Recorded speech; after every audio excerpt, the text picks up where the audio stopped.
New tonight, we are learning more about the Somerset Solar project and how local officials tried to convince the developer to not use farmland. The 125 megawatt project was quietly approved by New York State on Christmas Eve. 2 on your side's Nate Benson was back in Somerset tonight, and he has the latest. Nate? Yes, Scott and Mary Alice, the town of Somerset supervisor believes a law aimed at expediting solar projects played a big role in the Somerset array getting approval.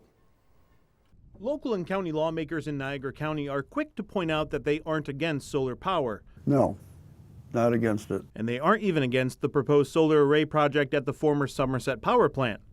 We did fight to get it on the north side, but we got overruled by the administrative law judges on that. They are against the way that they say New York State essentially superseded their authority as a municipality, and state officials never met with local lawmakers about the project. We did fight to get it on the north side, but we got overruled by the administrative law judges on that. One of the reasons that the Somerset Solar project was approved by the state is because the developer met the criteria of Executive Law 94C, which was passed in 2020 as part of the Renewables Act. In a nutshell, for solar projects that are bigger than 25 megawatts, 94C would allow for an expedited approval process after a developer submits an application with the state and after the developer meets with local municipalities. The town of Somerset urged the developers to build the solar array on the several hundred-acre landfill on the site of the former power plant, something the State Department of Environmental Conservation has supported as an overall policy since January 2023.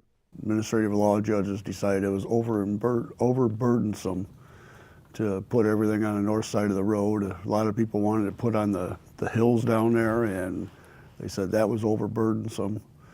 So they sided with the solar company. Somerset Town Supervisor Jeff DeWert and Niagara County Legislator Sean Fody both believe that the state approved the project under the premise that most of the land being used in the project is industrial, as suggested in the governor's press release. But as you can see on the map, the vast majority is farmland.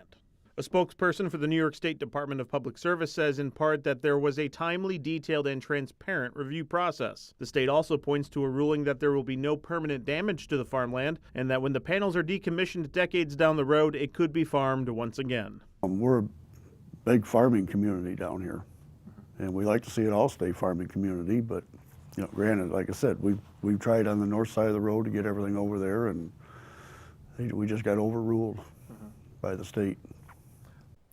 Now, the supervisor tells me today it's unlikely the town will fight a legal battle over this and expects the project to move forward. We'll post a link to the developer's responses to the concerns of the project on our website. On your side, Nate Benson, Channel 2 News.